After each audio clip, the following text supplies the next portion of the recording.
Queen Vashti, heroine or rebel? Today we're diving deep into a story often overshadowed by Queen Esther. That's right, we're talking about Queen Vashti. Was she right or wrong in her defiance? Let's unravel her actions and the consequences. Picture this. King Ahasuerus, also known as Xerxes, throws a massive banquet that lasts 180 days. The palace is a spectacle of wealth. Gold, silver, marble columns, and fine linens everywhere. Golden goblets filled with the finest wine, endless feasting, and music that fills the grand halls. It's a scene of pure excess and celebration. By the end, the king and his officials are drunk. In his intoxicated state, the king demands Queen Vashti to appear before him, wearing her royal crown. Some interpretations suggest she was expected to present herself inappropriately. Vashti refuses, and this sets off a chain of events. From her perspective, she's standing up for her dignity. King Ahasuerus sees it as defiance, an insult to his authority.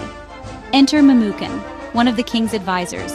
He convinces the king that Vashti's refusal threatens the entire kingdom's social order. They argue that if the queen disobeys, other women might do the same.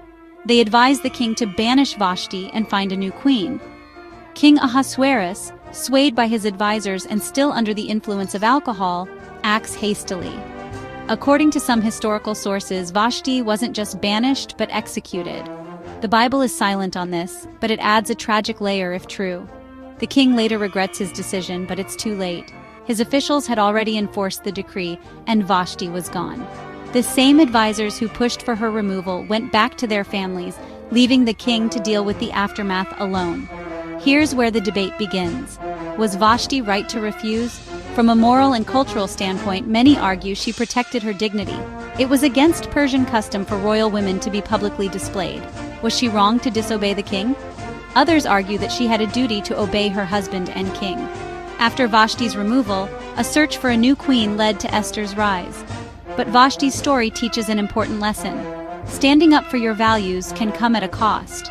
Making decisions under pressure or intoxication leads to regret. And those who advise rash actions may not be there to help deal with the consequences. If you were Vashti, would you have obeyed the king or stood your ground? And if you were the king, would you have handled it differently? Let's discuss in the comments. Was Vashti right or wrong? Share your thoughts. Subscribe now for more powerful biblical stories reinterpreted for today.